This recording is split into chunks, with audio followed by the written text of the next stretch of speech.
ความเชื่อว่าด้วยเรื่องเหนือธรรมชาติวนเวียนอยู่ในสังคมมนุษย์มาตั้งแต่โบราณกาลจนกระทั่งถึงทุกวันนี้ก็ยังปรากฏอยู่แต่หากมองลึกไปกว่านั้นพัฒนาการความเชื่อเกี่ยวกับเรื่องเหนือธรรมชาติโดยเฉพาะผีในแต่ละวัฒนธรรมและยุคสมัยที่ไม่เคยหยุดนิ่งมันก็เคลื่อนที่ไปควบคู่กับสังคมเมืองและสังคมท้องถิ่นแต่ละภูมิภาคมีมุมมองความเชื่อเรื่องโลกแห่งความตายที่แตกต่างกันในทางวิชาการมีการวิเคราะห์และเชื่อมโยงกับคำว่าความศักดิ์สิทธิ์หรือในนิยามเชิงศาสนาและประเด็นที่น่าคิดอีกอย่างหนึ่งนั่นก็คือผีมีบทบาทกับสังคมของเราหลายรูปแบบที่สำคัญคือด้านวัฒนธรรมจารีตประเพณีและก็ความเป็นอยู่ของสังคมครับสวัสดีครับยินดีต้อนรับทุกคนเข้าสู่ช่องคริสติก5รายการตีไฟแฟรงค์และผมนิกกี้นิตาค่ะและหนูดีค่ะวิดีโอนี้เราจะพาพวกคุณไปพบกับ5อันดับของผีไทยที่น่ากลัวที่สุดครับผีหลังกลวงผีหลังกลวงเป็นผีตามความเชื่อของทางภาคใต้แถวชุมชนทรายขาวจังหวัดปัตตานีที่มีรูปร่างหน้าตาเหมือนคนทั่วๆไปอาศัยอยู่เป็นฝูงมีทั้งเพศชายและเพศหญิงซึ่งถ้าหากว่าเป็นเพศหญิงก็มักจะไว้ผมยาวจนถึงเอวถ้าให้เดาก็เพื่อเอาไว้อำพรางหลังที่กลวงโบของมันนั่นเองพวกมันมักจะเข้ามาพูดคุยและขอพักแรมด้วยกับคนที่เดินเข้ามากลางป่าในตอนดึกๆแต่ว่าจุดไคลแม็กซ์ของมันอยู่ที่เมื่อผีหลังกลวงขอให้คุณเกาหลังให้มันหน่อยและเมื่อคุณหลงกลเกาหลังให้มันแล้วก็คุณก็จะพบว่าหลังนั้นกลวงโบเน่าเฟะเต็มไปด้วยหนอนและกิ้งกือที่คอยกัดกินแผลเน่าเฟะกลวงโบอันนั้นปกติเราจะแยกไม่ออกเลยว่าใครเป็นผีหลังกลวงถ้าหากเราไม่พิจารณาไปถึงด้านหลังและไม่ต้องกลัวไปเพราะเขาเชื่อกันว่าผีหลังกลวงเป็นผีที่ดีคอยช่วยทำไร่ทำนาทำมาหากินและจะหลอกแค่คนไม่ดีเท่านั้นมีเรื่องเล่าต่อๆกันมาว่าผีหลังกลวงอาศัยรวมอยู่กับชาวบ้านในชุมชนทรายขาวและอาศัยอยู่ในถ้ำเชื่อกันว่าผีหลังกลวงนั้นมีทรัพย์สินเงินทองมากมาย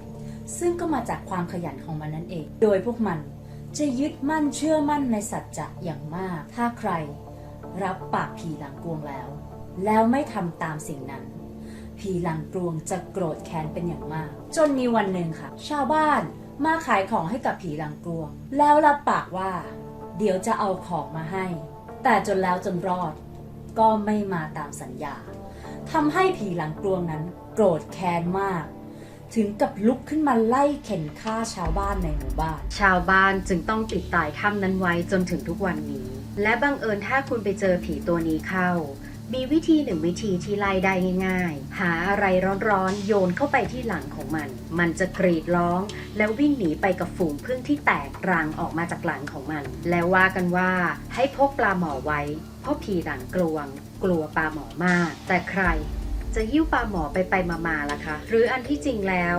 เราก็ไม่ควรไปเอาเปรียบใครหรือว่าไปผิดสัญญากับคนอื่นผีหลังกลวงนั้นก็คงไม่มาทำร้ายเราและหลอกเราแล้วล่ะค่ะผีนางตานี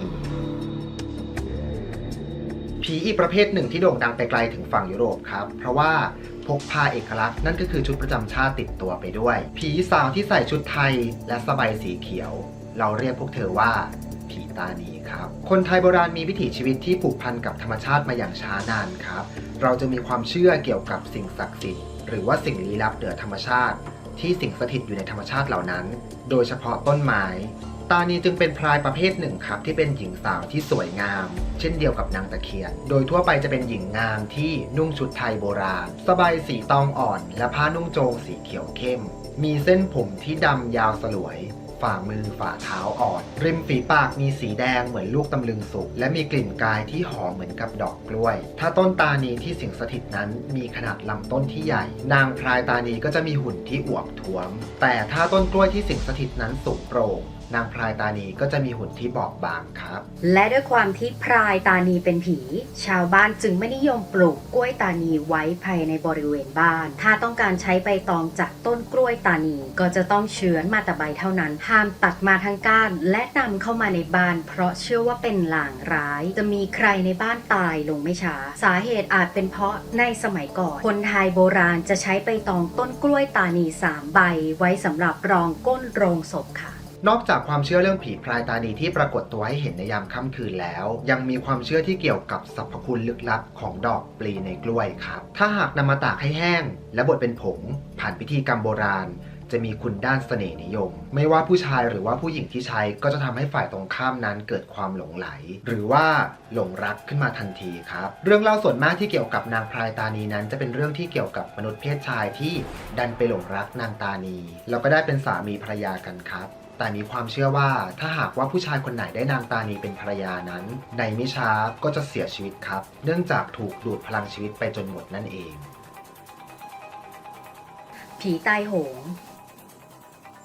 เรื่องราวของผีตนนี้อาจจะดูน่ากลัวไปหน่อยแต่ไม่ต้องห่วงนะคะเพราะพวกเรา3 คนยังอยู่ตรงนี้อยู่เป็นเพื่อนกับทุกๆคนค่ะตามที่โบราณเล่าต่อกันมาว่าผีตายโหงเป็นผีที่ดุมากๆว่ากันว่าผีตายโหงเป็นผีของคนที่เกิดอุบัติเหตุต่างๆคนที่ตายแบบไม่ตั้งตัวถูกฆ่าถูกยิงจมน้ำฆ่าตัวตายโดนทรมานมากๆก่อนตายหรือตายอย่างผิดธรรมชาติจะมีแรงโกรธแค้นที่น่ากลัวมากมีพลังที่จะให้เกิดอุบัติเหตุตามถนนหนทางหรือโค้งต่างๆทางสามแพร่งหรือขอบตึกเพราะผีตายโหงต้องการเอาวิญญาณคนที่ตายมาเป็นตัวตายตัวแทนแต่การตายเป็นผีตายโหงที่ดุร้ายที่สุดคือการตายทั้งกลบนั่นคือการตายทั้งที่ยังอุ้มท้องอยู่เพราะเป็นวิญญาณ2 ดวงที่ตายอย่างผิดธรรมชาติพร้อมๆกันจึงทวีความแค้นเข้าไปอีกผีตายโหงจะคอยวนเวียนอยู่ตรงจุดที่ตัวเองตายและเมื่อไหร่ก็ตามที่ผีตายโหงใช้พลังเพื่อให้เกิดอุบัติเหตุและมีคนตายตรงจุดที่ตัวเองเคยตายได้จริงๆเมื่อนั้นผีตายโหงตัวนั้นก็จะได้ไปเกิดใหม่เรื่องที่จะเล่าต่อไปนี้อาจจะเป็นข้อยืนยันได้เลยว่าผีตายโหงมีจริงเมื่อเกิดเรื่องเหลือเชื่อขึ้นที่จังหวัดฉะเชิงเทรามีคนโดนผีตายโหงเข้าสิงเพราะว่าไปพูดจาลบหลู่ผีตายโหงว่าถ้ามีจริงก็ให้ออกมาเจอกันตรงจุดที่มีคนตายค่ะแถมที่แย่ไปกว่านั้นเขายังไปฉี่รถที่ตรงนั้นอีกซึ่งจุดตรงนั้นเป็นจุดที่มีคนประสบอุบัติเหตุและเสียชีวิตเป็นจำนวนมากพอเขากลับถึงบ้านเขาก็โดนวิญญาณเข้าสิงทันทีค่ะและโดนเข้าสิงถึง3 ครั้งด้วยกันเขาอาละวาดคลุ้มคลั่งอย่างน่าขนลุกตอนที่เขาโดนเข้าสิงเขาพูดว่าเขาจะเอาชีวิตของคนคนนี้ไปอยู่กับเขาภายใน3 วันทำให้คนในครอบครัวตกใจมากและจึงต้องรีบพาคนนี้กลับไปที่จุดเกิดเหตุแล้วให้คนที่โดนสิงนี้จุดธูป1 ดอกเพื่อทำการขอขมาดวงวิญญาณจากนั้นวิญญาณของผีตายโหงก็ออกจากร่างทันทีค่ะเรื่องนี้โด่งดังมากถึงขนาดไทยรัฐเอาไปทำข่าวเลยนะคะผีกระสือความเชื่อดั้งเดิมที่มีมาตั้งแต่สมัยโบราณนานมากจนเราไม่สามารถรู้ที่มาที่ชัดเจนได้เกี่ยวกับผีประเภทหนึ่งที่มีแต่หัวกับไส้และผีชนิดนี้ทุกคนคงจะคุ้นเคยกันเป็นอย่างดีในชื่อของผีกระสือถ้าหากว่าทุกคนรู้จักผีกระหังเนี่ยแน่นอนว่าทุกคนก็ต้องรู้จักผีกระสือด้วยครับเพราะว่ากระหังนั้นคือเพศชายแล้วกระสือก็คือผีเพศหญิงความเชื่อที่เกี่ยวกับเรื่องของผีกระสือนั้นคนไทยโบราณเชื่อว่าวิญญาณชั่วร้ายประเภทนี้จะสิงอยู่กับร่างของคนที่เป็นผู้หญิงครับแล้วก็จะออกหากินในเวลากลางคืนโดยจะลอยไปแค่ศีรษะไส้แล้วก็อวัยวะเครื่องในต่างๆโดยที่มันจะทิ้งร่างเอาไว้ที่บ้านและเวลาที่มันออกไปหากินที่ไหนนั้นก็จะมีแสงไฟเรืองๆซึ่งมันจะหาของกินประเภทของสดของคาวตลอดจนของเน่าเหม็นครับซึ่งมันจะออกหากินในเวลาหัวค่ำจนกระทั่งถึงรุ่งสางแต่สิ่งที่น่าสนใจอย่างหนึ่งครับนั่นก็คือความเชื่อโบราณนั้นเขาเชื่อว่ากระสือจะมีแค่หัวกับไส้เท่านั้นโดยที่ไม่มีตับไตหัวใจหรือว่าอวัยวะอื่นๆลอยติดมาด้วยแต่ด้วยจินตนาการของศิลปินครับทำให้ภาพของกระสือที่มีหัวไส้แล้วก็เครื่องในเนี่ยติดเป็นภาพลักษณ์แล้วก็ภาพจำของกระสือในหัวของเราจนกระทั่งถึงทุกวันนี้ครับในสมัยโบราณคนไทยเรียกผีชนิดนี้ว่าผีลากไส้ในขณะที่เพื่อนบ้านของเราเช่นเขมรเรียกผีชนิดนี้ว่าเวียดนามเรียกว่ามาลาย There's a hero ไม่ใช่นั่นมารายแครีและในประเทศแถบมาเลเซียก็มีเรื่องราวของผีพื้นบ้านที่คล้ายๆกับผีกระสือที่ถูกเรียกว่าปีนังกะลันที่มาของผีกระสือที่แน่นอนนั้นยังไม่มีใครทราบแต่ว่ากันว่าการจะเป็นผีกระสือนั้นเกิดจากการที่ใช้ไสยศาสตร์มนต์ดำและทำผิดข้อห้ามบางอย่างจนทำให้กลายเป็นกระสือในที่สุดซึ่งโดยปกติแล้วผีกระสือจะไม่เริ่มทำร้ายใครก่อนเมื่อเจอคนมันก็จะค่อยๆลอยหนีหายไปแต่หากคนไหนที่ทำให้ผีกระสือเกิดความอาฆาตแค้นคราวนี้ก็ขึ้นอยู่กับว่าผีกระสือจะทำให้คนคนนั้นแค่บาดเจ็บหรืออาจจะทำให้ถึงตายได้เลยค่ะและด้วยความที่กระสือนั้นชอบกินของสดของคาวโดยเฉพาะเลือดแล้วก็ของสกปรกการคลอดลูกในสมัยก่อนจึงต้องมีคำเตือนที่ให้คอยระวังกระสือที่อาจจะลอยมากินตับไตของแม่แล้วก็เด็กคนในสมัยก่อนครับจึงใช้วิธีการหาหนามพุทราหรือว่าพืชที่มีหนามนั้นมาสุ่มไว้ที่บริเวณใต้ถุนบ้านเพราะมีความเชื่อว่ากระสือนั้นจะกลัวหนามครับแล้วก็จะไม่กล้ามาวุ่นวายกับแม่แล้วก็เด็กทารกที่เกิดใหม่นอกจากนี้ครับกระสือยังชอบกินของสกปรกเช่นอุจจาระโดยมันจะชอบไปเช็ดปากที่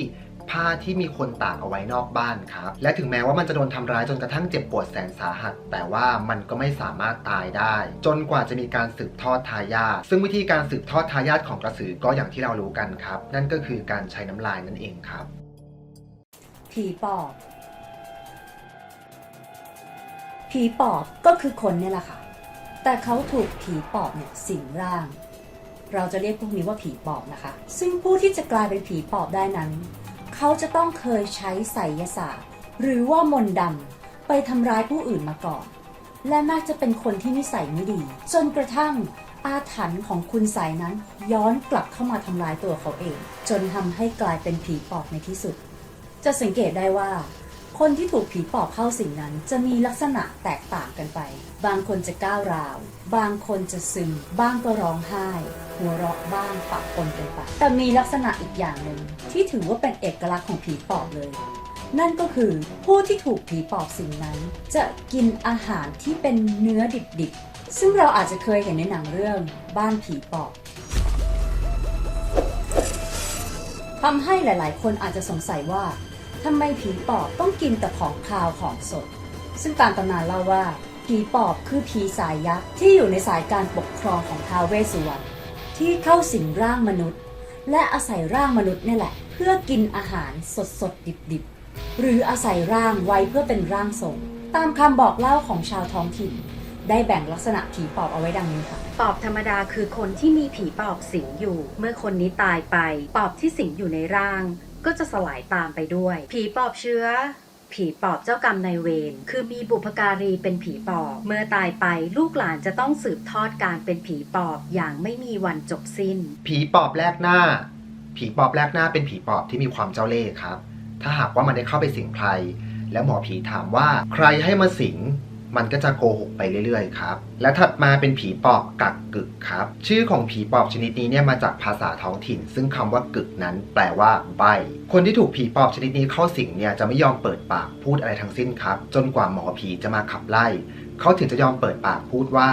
เขาถูกใครสั่งให้มาและใครเป็นผู้เลี้ยงดูถึงแม้ว่าความเชื่อเรื่องผีปอบและพิธีกรรมต่างๆของหมอผียังจะคงมีให้เห็นอยู่บ้างตามภาคตะวันออกเฉียงเหนือของประเทศไทยแต่มันก็ยังคงเป็นปริศนาสยองขวัญ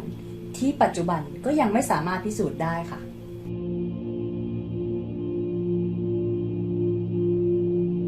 ไม่ว่าเวลาจะเดินหน้าไปไกลแค่ไหนความเชื่อเรื่องผีจะไม่เคยหายไปจากโลกตราบใดที่มนุษย์ยังต้องการที่พึ่งทางใจแม้ปัจจุบันเราจะอธิบายว่าไม่มีผีปอบไม่มีผีกระสือแต่ถ้ามีข่าวว่ามีชายชะกันในหมู่บ้านนี้เสียชีวิตติดต่อกันชาวบ้านก็มักจะบอกว่าเพราะผีปอบตรงนี้ที่จริงแล้วก็มีคำตอบเชิงวิทยาศาสตร์ซ่อนอยู่แต่เพราะเราไม่สามารถให้คำตอบที่ชัดเจนได้ผีจึงกลายมาเป็นคำตอบที่มาอธิบายในสิ่งที่เราไม่รู้แล้วถ้าหากว่าทุกคนชอบเรื่องเล่าของคลิปติดไฟ